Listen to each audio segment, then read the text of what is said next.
بات ایسی نہ ہو کہ جو بغیر وجہ کے ہو. پھر آقا علیہ السلام نے فرمایا لا یحب علی منافق ولا یبغضہ مؤمن. فرمایا علی منافق تجھ سے محبت کر نہیں سکتا اور مومن تجھ سے بغض کر نہیں سکتا. سبحان اللہ. اور یہ جو آپ بیٹھے ہیں نا ذکر علی میں، آپ اپنی مرضی سے نہیں بیٹھے.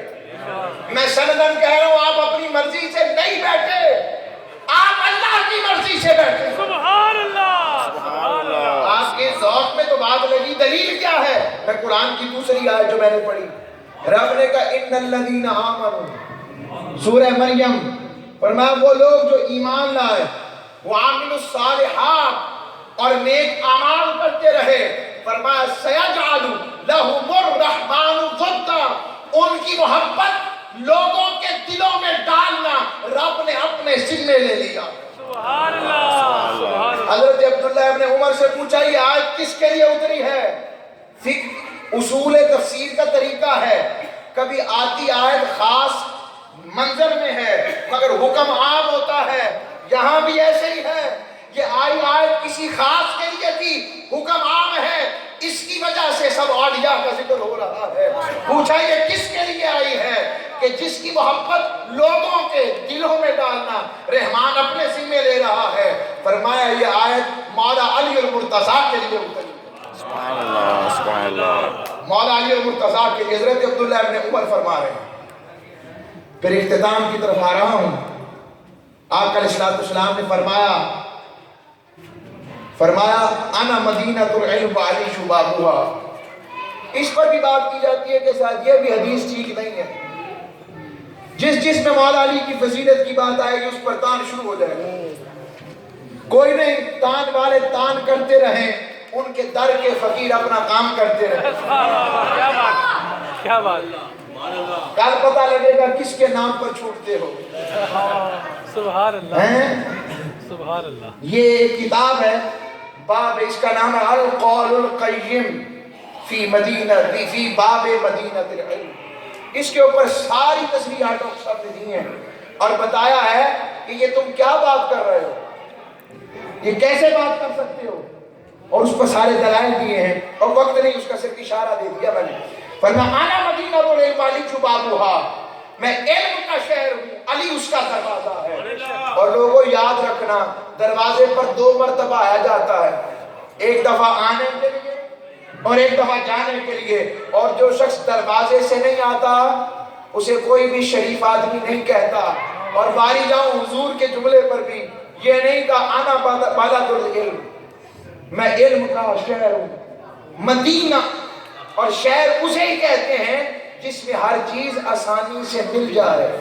سبحان اللہ. کل علم، ہر چیز، علم ہو، حلم ہو، اخلاق ہو، کردار ہو، صداقت ہو، امانت ہو، سیادت ہو، سیاست ہو، معیشت ہو، اصول ہو، فقہ ہو، دین ہو، جو چیز چاہو اس سے ملے، اسے شہر کہتے ہیں. حتیٰ کہ رب کا پتہ بھی ان سے ملے. سبحان اللہ. مگر اس علم کا دروازہ علی اور مرتضیٰ. اب آئے آقا علیہ السلام نے ان کے لیے چند باتیں مولا علی کے لیے خود فرمائی اور انداز میں علم کے لیے. آقا علیہ السلام نے جب سیدہ کائنات طیبہ کائنات سیدہ فاطمہ الزہرا سے نکاح کر مولا علی سے نکاح کرنا چاہا تو مولا علی کے بارے میں حضور نے کیا کہا سیدہ سے؟ یاد رکھیں، میرے شیخ فرماتے ہیں جب میں تاریخ آل پاک اور ان کی ذکر کو پڑھتے پڑھتے اس مقام میں نکاح علی و فاطمہ پہ پہنچتا ہوں تو پتہ لگتا ہے مولا علی کی ولادت کعبے میں کیوں ہوئی.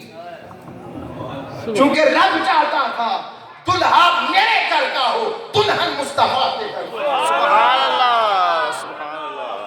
اور عجب بات کیا ہے، جب نکاح ہو گیا، رخصتی ہونے لگی تو حضور نے کہا رک جاؤ، جانا نہیں، رکو. پانی منگوایا، اپنا لعاب دہن پھینکا، اسے حل کیا، پھر دعا کی اللہم بارک لہما بارک علیہما بارک فیہما وبارک فی شبلیہما. فرمایا بارک ان کے لیے برکتیں، ان پر برکتیں، ان میں برکتیں اور ان کے شبل میں برکتیں. علامہ طاہر پٹنی نے اس کی تفسیر کی، شرح کی. کہا شبل کیا ہوتا ہے؟ شیر کے بچے کو عربی میں شبل کہتے ہیں۔ سبحان اللہ۔ اشارہ دے رہا ہوں، آگے آئیں۔ آقا علیہ السلام نے فرمایا سیدہ کائنات سے، فرمایا ابا ماں ترضینا انی زوجتک اقدم امتی سلما واکثرہم علما واعظمہم حلما۔ یہ طبرانی کی روایت ہے، حیثمی کی روایت ہے، اور اس کے علاوہ امام احمد بن حنبل نے بھی اس کو روایت کیا ہے۔ فرمایا اے فاطمہ تجھے پتا ہے میں تیرا نکاح کس کے ساتھ کر رہا ہوں؟ پوچھا یا آپ بتائیں بابا جان کس سے نکاح کر رہے ہیں؟ کہتے ہیں اس سے زیادہ علم والا کوئی نہیں، سبحان اللہ، اس سے زیادہ حلم والا کوئی نہیں، سبحان اللہ، اور اسلام میں سبقت لے جانے والے سے تیرا نکاح کر رہا ہوں۔ سبحان اللہ۔ پھر آقا علیہ السلام نے آگے ارشاد فرمایا ہائے لوگ علم حاصل کرتے ہیں مگر مولا علی کا علم کیا تھا کہ حضور نے انہیں اپنے شہر کا دروازہ کہا، فقال لیہنک العلم ابا الحسن لقد شربت العلم شربا ونہلتہ نہلا۔ فرمایا ابو الحسن مبارک ہو، لوگوں ہم جیسے تو علم حاصل کرتے ہیں اور مولا علی کے بارے میں حضور کہہ رہے ہیں علی مبارک ہو تم نے علم پیا ہے، سبحان اللہ، اور جی بھر بھر کے پیا ہے، جنہوں نے پلایا ہے وہ بتا رہے ہیں سبحان اللہ، علی تم نے علم پیا ہے۔ پھر فرمایا وَأَقْضَى أُمَّتِي علی ابن ابی طالب، میری امت کا سب سے بڑا قاضی علی ابن ابی طالب ہے۔ آگے آئیں، ابھی ایک بھائی نے، وہ سیدی بھائی نے ایک ربائی پڑھی تھی جس میں انہوں نے کہا تھا مولا علی اور مرتضیٰ کی نسبت کہ وہ بھی جانتے ہیں جو کناروں سے آگے ہے۔ پڑھا تھا نا یہ بات حضرت مولا علی اور مرتضیٰ نے خود بتائی، فرماتے پوچھو جو پوچھنا ہے مجھ سے پوچھو، میں زمین کے کناروں سے زیادہ آسمان کے کناروں کا علم رکھتا ہوں۔ یہ حلیت الاولیاء کتاب کی روایت سنا رہا ہوں، امام ابو نعیم کی روایت سنا رہا ہوں۔ وہ فرماتے مولا علی اور مرتضیٰ فرماتے جاؤ تو یہودیوں کو تم بھی آ جاؤ، عیسائیوں تم بھی آ جاؤ، مجھے صرف قرآن والا عالم نہ سمجھو، میں تورات والوں میں تورات کے مطابق فیصلہ کروں گا، اور یہودیوں میں انجیل، یہودیوں میں تورات کے مطابق اور نصارہ میں انجیل کے مطابق فیصلہ کروں گا۔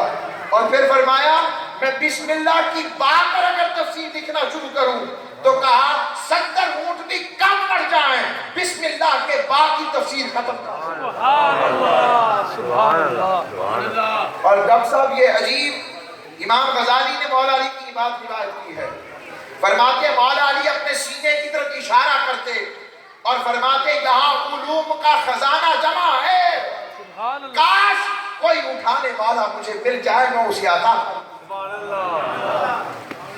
اور صحابہ حضرت فاروق اعظم مولا علی کو کہتے اور دعا کرتے یا اللہ مجھے وہ دن نہ دکھانا جب کوئی مشکل آئے اور ہم میں علی نہ ہو۔ لگتا ہے مولا علی کو مشکل کشا کا ٹائٹل بھی مولا علی نے دیا، حضرت فاروق اعظم نے دیا۔ وقت کم ہوتا جا رہا ہے، بارش بھی آتی جا رہی ہے، بس ایک دو باتوں میں بات ختم کرتا ہوں، 3 منٹ 12 پہ ختم کر دیں، تھک گئے نا؟ میں نے کہا تھا میں نہیں تھک گیا تو عرض کر رہا ہوں، حضرت حذیفہ بن یمان وہ بیٹھے ہوئے تھے، فاروق اعظم رضی اللہ تعالیٰ عنہ آئے تو پوچھا کیف اصبحت یا حذیفہ، حذیفہ صبح کیسے کی ہے؟ بڑی توجہ سے سننی ہے بات، ریکارڈنگ کرنے والا پوری ریکارڈ کرے موبائل پر، آدھی نہیں کرنی خطرناک ہو جائے گی، پہلے ہی بتا رہا ہوں تمہیں کو گواہ بناتا ہوں۔ یہ وہی حساب ہوگا نماز کے قریب نہ جانا، وہاں تم سکارا والی آیت نکال دے لو۔ حضرت فاروق اعظم نے پوچھا بتاؤ حذیفہ صبح کیسے کی؟ حضرت حذیفہ سر رسول حضور سے راز کی باتیں پوچھتے تھے، یہ ان کا ٹائٹل۔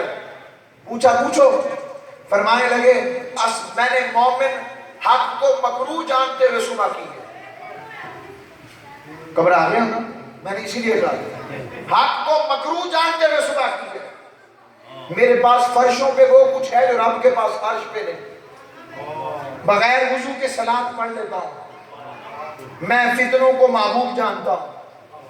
اب بولے اور وہ کلام کرتا ہوں جو مخلوق نہیں ہے. حضرت فاروق اعظم جلال میں آ گئے. فرمایا حذیفہ کتنی دفعہ کا ایسی باتیں نہ کیا کرو.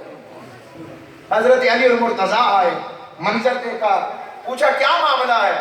کہا یہ معاملہ ہے. کہا عمر مسئلہ حل کر دو تو بات ٹھیک ہے,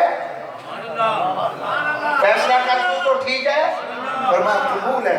فرمایا حذیفہ نے یہ جو کہا, پہلی بات جو کہی حق کو مکروہ جانتے ہوئے صبح کی ہے, یہ حق کا ایک معنی موت بھی ہے کہ موت کی بات کر رہا ہے. انہوں نے دوسری بات کی کہ میرے پاس وہ کچھ ہے جو رب کے پاس عرش پہ نہیں. توجہ سے سننا ہے. فرمایا اس سے مراد یہ ہے رب آل اولاد سے اور زوجہ سے پاک ہے. رب نے مجھے بیوی بچے عطا فرمائے. اور یہ جو کہا فتنوں کو محبوب جانتا ہوں, قرآن میں نہیں آیا کہ مال و اولاد بندوں کے لیے فتنہ ہے, یہ ان فتنوں کی محبوب ہونے کی بات کر. اور پھر جو فرمایا آگے فرمایا کہ وہ کلام کرتا ہوں جو مخلوق نہیں, یعنی یا تو چپ رہتا ہوں یا قرآن پڑھتا ہوں اور کچھ کلام نہیں. سبحان اللہ. یہ ہے علم علی المرتضیٰ. نعرہ تکبیر, اللہ اکبر. نعرہ رسالت, یا رسول اللہ. نعرہ حیدری. ایک اور واقعہ علم علی المرتضیٰ کا سناتا ہوں. عجب واقعہ ہے. حضرت فاروق اعظم کے دور میں دو حبشی صحابہ اور صحابیہ آئے. نہیں حبشی نہیں, سفید تھے. وہ حضور کے دور کی بات تھی. یہ حضرت علی المرتضیٰ کے اور حضرت فاروق اعظم کے دور کی.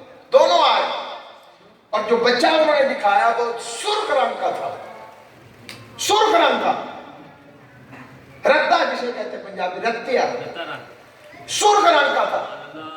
اور وہ صحابی کہہ رہے تھے یا رسول اللہ یہ مجھے میرا بچہ نہیں لگتا, مجھے اپنی بیوی پہ شک ہے. وہ بیوی سے پوچھا بتاؤ تمہاری کیا دلیل ہے؟ اس نے کہا میں قسم اٹھا سکتی ہوں, بتا سکتی ہوں کہ یہ میرا ہی بچہ ہے اور یہ اسی کا ہی بچہ ہے, یہ ہمارا بچہ ہے. مگر دلائل کو اتنے سیٹسفیکشن کی طرف ظاہری طور پر نظر نہیں آ رہے تھے. اور قریب تھا ایسا ہوتا کہ اس بنیاد پر اس خاتون کو رجم کر دیا جاتا. اتنے میں مولا علی آئے. کوئی لیبارٹری نہیں ہے, کوئی ڈی این اے ٹیسٹ کی لیبارٹری نہیں ہے.